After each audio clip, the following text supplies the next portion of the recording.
Assalamualaikum warahmatullahi wabarakatuh. Selamat pagi anak-anak. Bagaimana kabar hari ini?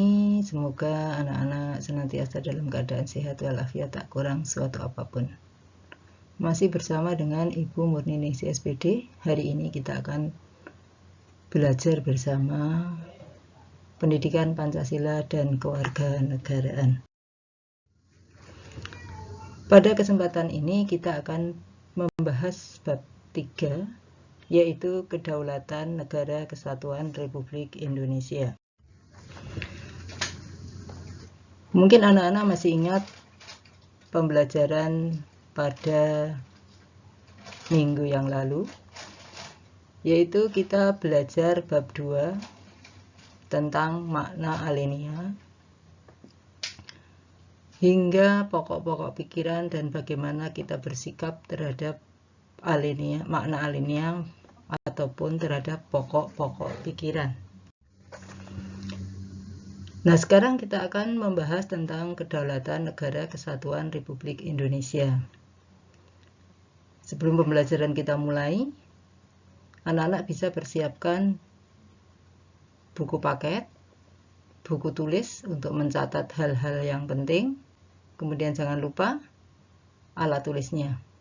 Oke, siap-siap. Nah, sebelum pembelajaran dimulai juga, maka dipersilakan anak-anak untuk mengirimkan presensi kehadiran mata pelajaran. Oke.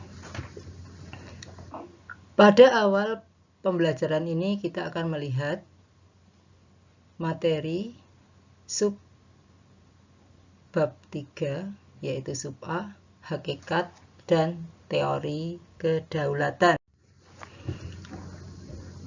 Nah, pada materi hakikat dan teori kedaulatan, kita akan membahas tentang 1.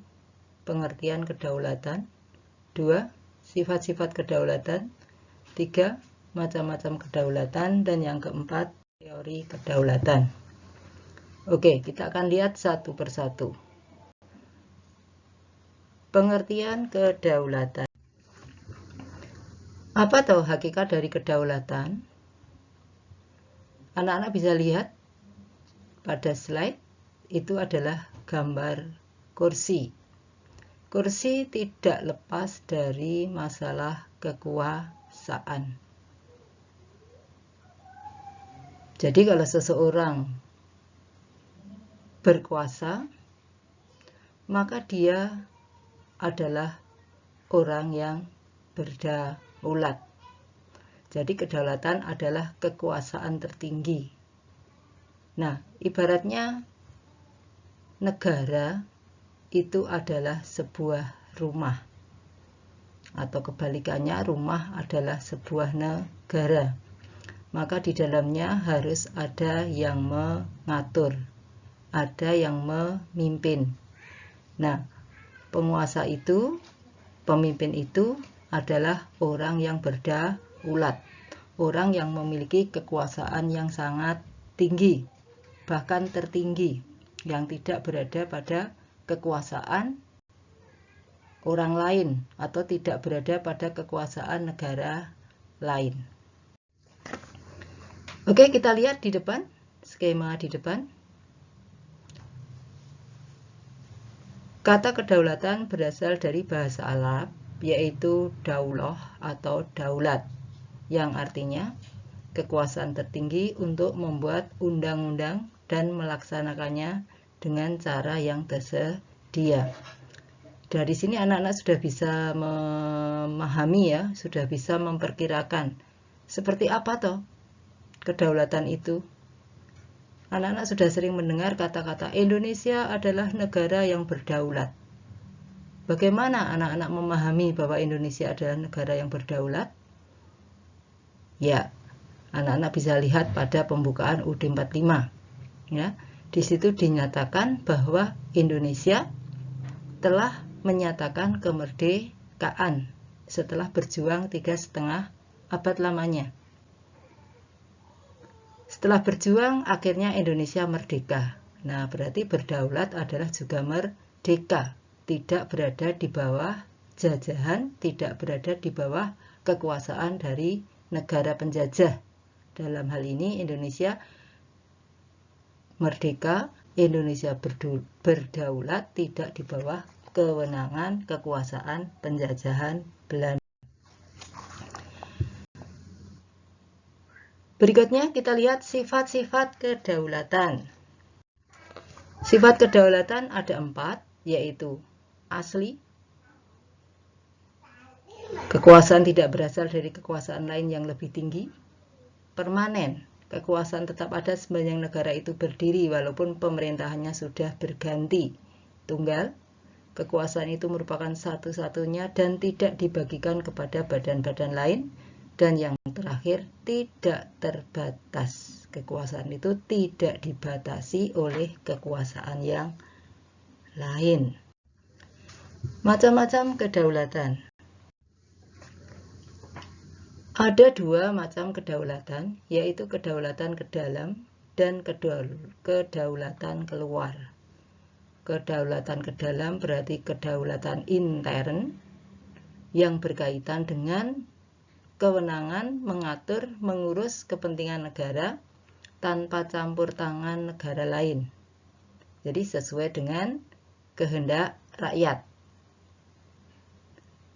Kemudian ada kedaulatan keluar atau ekstern, berkaitan dengan kewenangan, kekuasaan untuk menjalin hubungan dan kerjasama dengan negara lain tanpa intervensi atau campur tangan dari negara lain.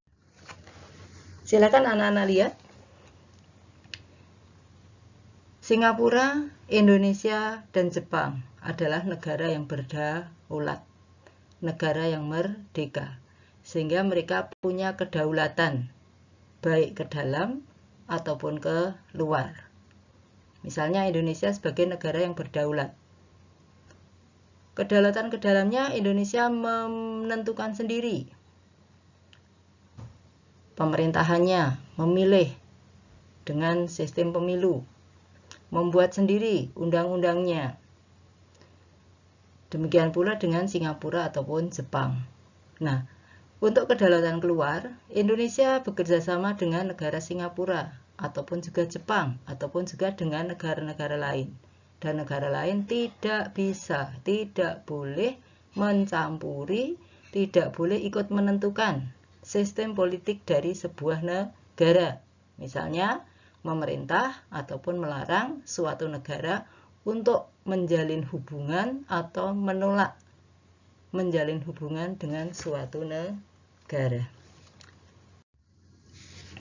Di depan anak-anak bisa lihat, itulah pemerintahan Indonesia yang menjalin hubungan kerjasama dengan negara lain. Banyak contoh ya yang bisa kita lihat dari kedaulatan ke dalam ataupun kedaulatan ke luar. Oke, sekarang kita lanjutkan materi yang berikutnya, yaitu teori-teori kedaulatan.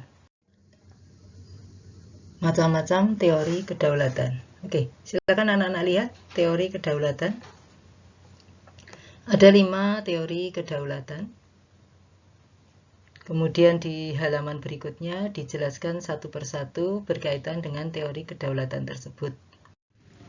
Teori kedaulatan yang pertama adalah teori kedaulatan Tuhan.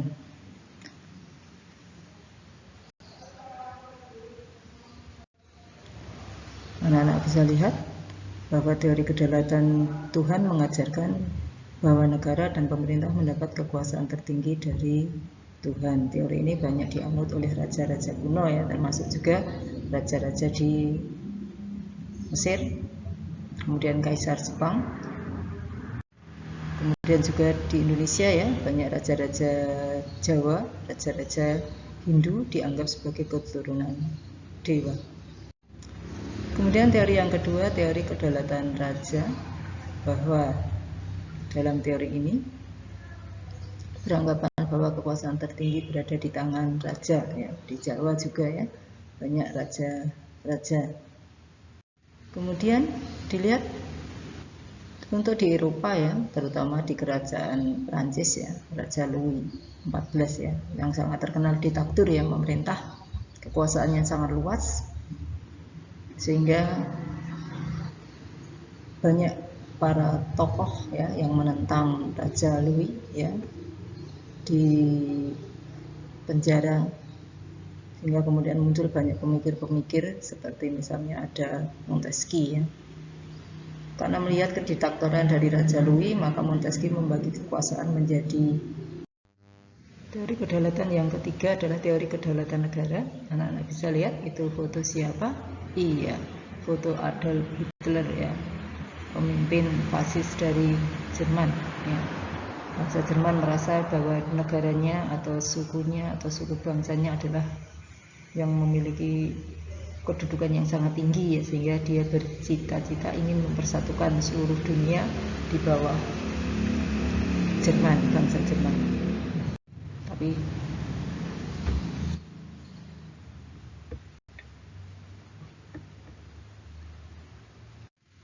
teori kedaulatan yang keempat adalah teori kedaulatan hukum ya, bahwa kekuasaan pemerintahan berasal dari hukum, bersumber dari hukum. Hukum merupakan kekuasaan tertinggi dalam negara. Segala sesuatu berdasarkan hukum atau hukum menjadi panglima. Seperti Indonesia adalah penganut teori kedaulatan hukum berdasarkan pasal 1 ayat 3. Kemudian teori kedaulatan yang terakhir yaitu teori kedaulatan rakyat. Ini juga dianut oleh Indonesia ya, bahwa rakyat adalah merupakan pemilik kekuasaan ya. Kemudian tokoh-tokoh penganut teori kedaulatan rakyat ada John Locke, Montesquieu, Rousseau ya, dan sebagainya. Anak-anak bisa lihat ajaran dari teorinya John Locke. Kemudian ada tokoh Montesquieu yang ajarannya juga dilaksanakan di Indonesia, yaitu Montesquieu membagi kekuasaan menjadi 3. Ini sebagai reaksi atas kediktaturan Raja Louis XIV dari Prancis. Menurut Montesquieu yang dikenal dengan teori politika Montesquieu, kekuasaan eksekutif, ada kekuasaan legislatif, dan ada kekuasaan yudikatif.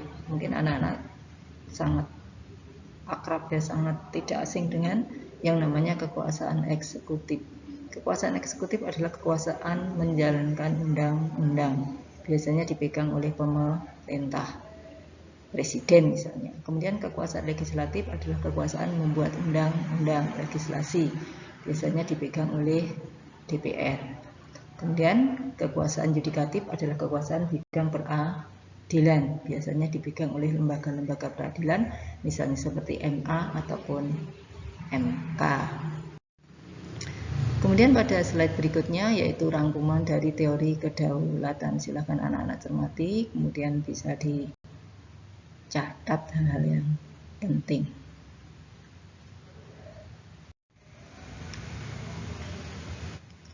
Oke, sebelum pembelajaran kita akhiri, kita akan melakukan refleksi dulu, yaitu berkaitan dengan materi yang kita bahas hari ini.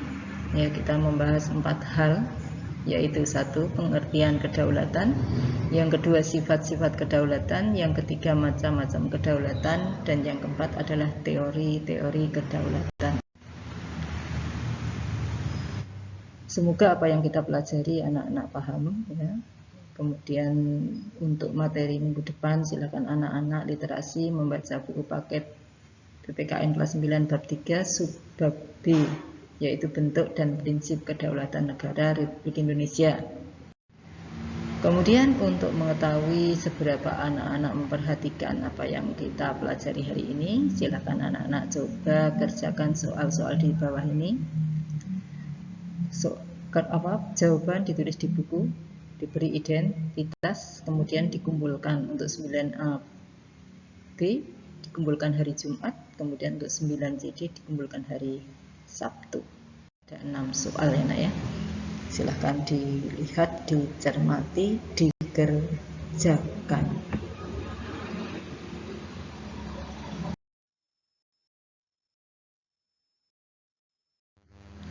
Oke, soal ke-6, sebut dan jelaskan ajaran Montesquieu yang berkaitan dengan trias politika. Oke, sebelum kita akhiri pertemuan ini, terima kasih atas perhatiannya. Apabila ada kurang lebihnya mohon maaf. Apabila anak-anak mengalami suatu kendala, silahkan hubungi di nomor saya.